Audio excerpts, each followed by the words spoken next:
The reasons that I'm quitting bullet journaling, at least for now. Some of the reasons why I hate bullet journaling. Why bullet journaling didn't work for me. At that point, I hated bullet journaling. Talking about why bullet journaling doesn't work for me.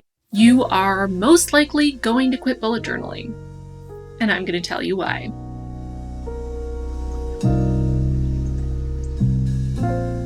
Ever wonder why every time you open YouTube, there's yet another video with some nice looking person with a sad expression holding up a notebook with "Why I Quit Bullet Journaling" in front of it? Well, I did. And as a bullet journalist of almost 7 years and now a professional, I felt I was qualified to do a little bit of digging, some investigative bullet journalism into this matter to discover why so many people quit using their bullet journal. First, a brief history lesson. The bullet journal method was developed by writer Carol and first posted on the internet back in 2013. This simple method for organizing and planning your life with just a notebook and a pen slowly spread across the internet before exploding with popularity around 2017 or so, becoming a full-on internet phenomenon. Since then, there has been an ever-growing number of bullet journalists sharing their work on the internet, including myself, and an ever-widening gap between those who follow the bare-bones, original, simple, minimalist method, and those of us who like to get a little more creative and artistic in our bullet journals. The method itself is super simple. It's basically a do-it-yourself planner that allows you to track and plan what you need and leave what you don't. So if it's completely customizable and up to the individual how they want to create and use it, then why do so many people quit? Well, I did the research, so you don't have to. First, I went to YouTube and searched those aforementioned "Why I Quit Bullet Journaling" videos, of which there are many, and I watched them all and took notes and also made graphs. I also pulled my Instagram followers and added in those data points too. So what did I discover? The same reasons came up over and over again. 5 reasons to be exact. So let's go through them one at a time and allow me to share just some tips and tricks that might help you avoid these common pitfalls and allow you to enjoy your bullet journal for years to come. Reason 1, performance. A theme that reemerged over and over again while watching these videos and looking through the Instagram responses was exhaustion due to a perceived need to perform their bullet journal for others. Social media is the antidote to both productivity and creativity. When you're creating with the intent to share, the creative process can morph from authentic expression into hollow performance. Are you performing your bullet journal, or are you truly using it, serving your own needs first? Beauty is not a condition of bullet journaling. Getting too caught up in aesthetics and forgetting about productivity, and even more than that, purpose, will leave you drained, unmotivated, and uninspired. Focus on why you like to bullet journal, aka find your purpose and stick to it. And I want to add in here that it is totally okay if your number one priority, if your purpose for having a bullet journal is to create something beautiful. I personally adore the relaxation and mindfulness that comes along with getting to create beautiful artwork in my bullet journal on a regular basis. I'm so much more likely to use it when it's aesthetically pleasing to me. But if that doesn't matter to you, or just isn't a priority, trying to make it beautiful to fit in with the online aesthetic of it all is just going to hinder you. For me, transitioning from the minimalist basic system into the more aesthetic, artistic version of a bullet journal allowed me to rediscover my love of drawing and painting. My bullet journal is now both my main productivity tool in both my personal life and my work life, as well as a fun hobby and a creative outlet. And if you're feeling conflicted, just remember, you don't have to choose one or the other. There is no reason at all why you can't use the original minimalist system for a couple months and then have a super artistic aesthetic theme or two, and then back to the minimalist system when you get busy or just don't have any creative ideas, and then back again to creating a beautiful painting or drawing. It's your bullet journal. You can create it however you like. and you don't have to make a million rules for yourself to follow. You can also do some sort of amalgamation of the two, where maybe you create a really beautiful artistic cover page and then every other spread is just bare bones basic. This is your bullet journal we're talking about. You make the rules. Keyword there being you. Because if you get too caught up in performing your bullet journal for others on the internet and not prioritizing your own wants and needs, you will quit. Reason 2. Perfectionism. I'm sure you saw this one coming because for some reason, the Venn diagram that is bullet journalists and perfectionists is literally just a circle. And as a recovering perfectionist myself, I can 100% empathize. But holding yourself to an impossible standard and giving up as soon as you make a mistake, forget about a spread, don't do each habit every day, or have messy handwriting, it's just a recipe for misery. And that goes for your entire life, not just bullet journaling. Take it from me.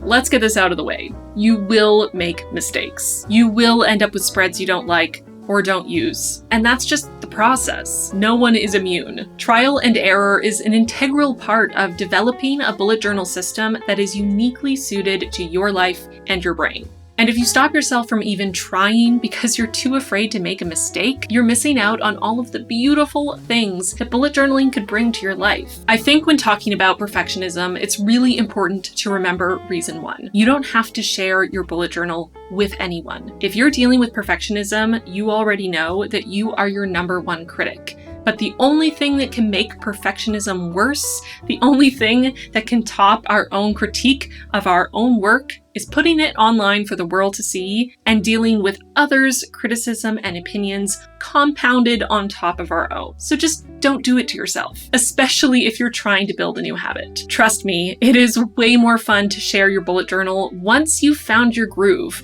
once you know what works for you and what you like. You'll feel a lot more confident and comfortable, I promise. Perfect is the enemy of the good.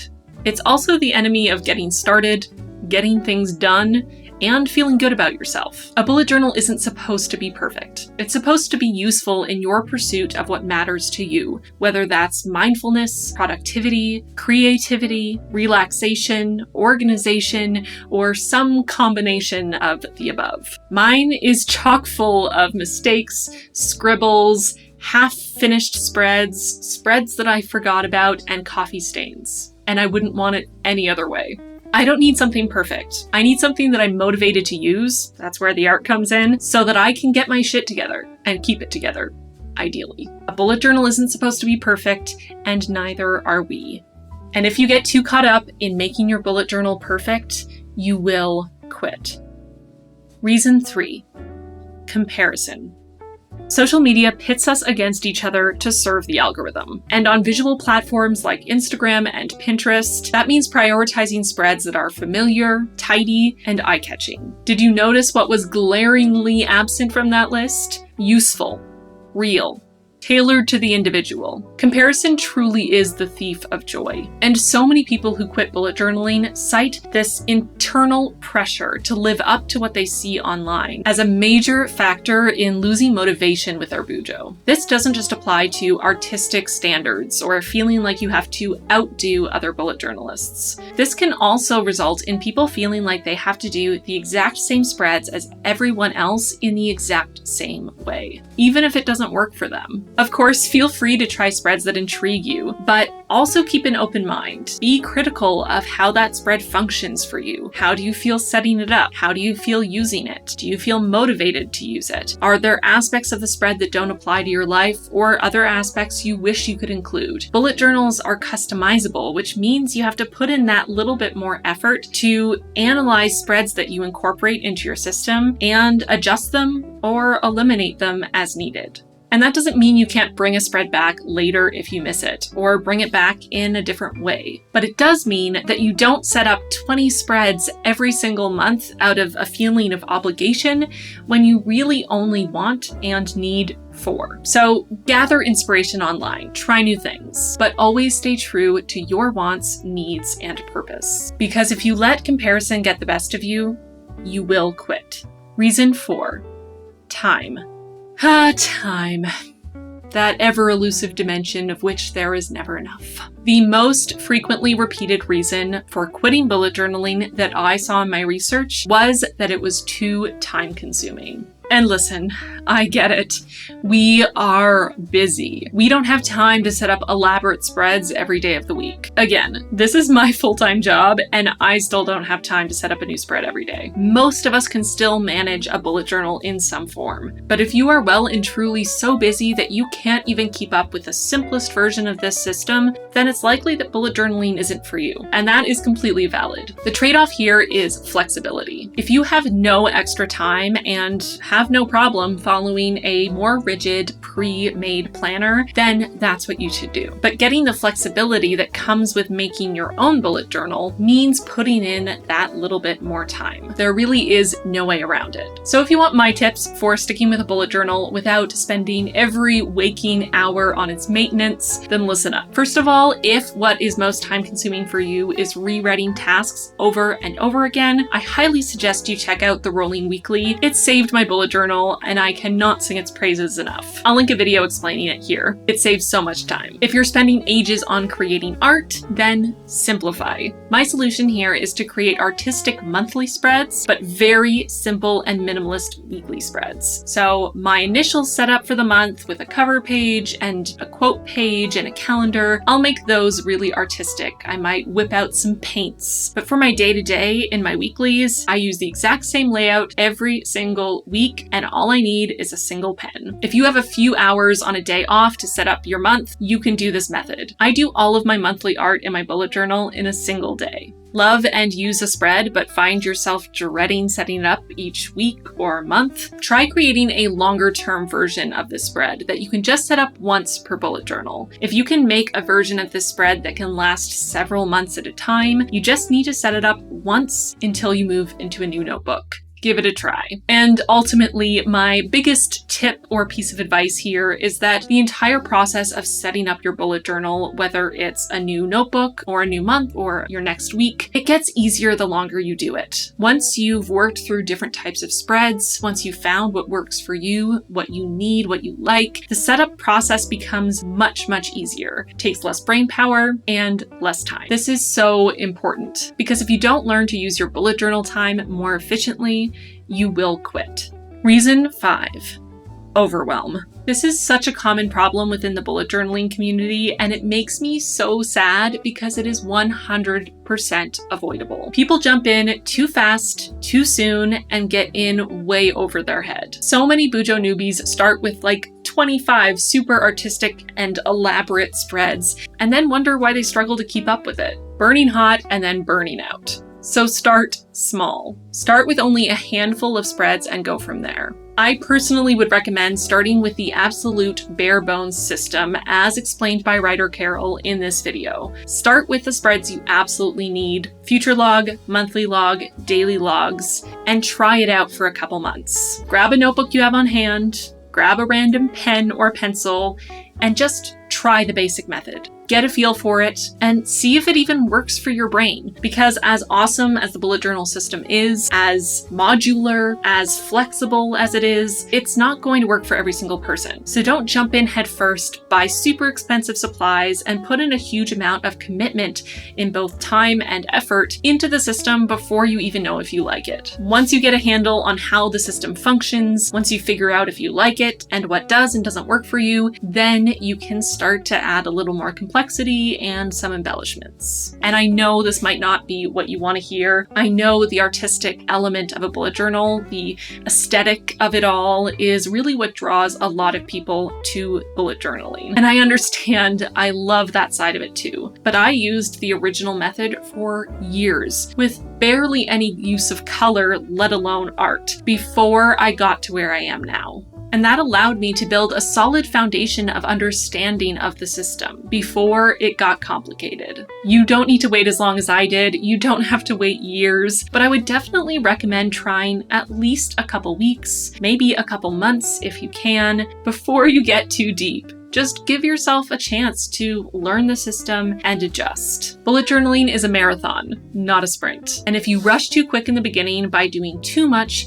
too soon, you will get overwhelmed and you will quit.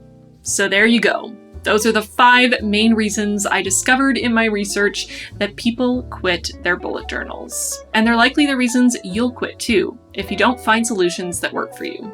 All of this being said, it's okay if bullet journaling doesn't work for you. If you've tried a couple of these tips, or maybe all of them, and it's still not working, it's okay to walk away. You are not a failure. The bullet journal system just failed to fit itself into your life. Plus, remember, quitting doesn't have to be a permanent thing. You can take a break, you can take a sabbatical, and you can come back later. Maybe bullet journaling doesn't work for your life right now, but it will in 5 years' time, or next month.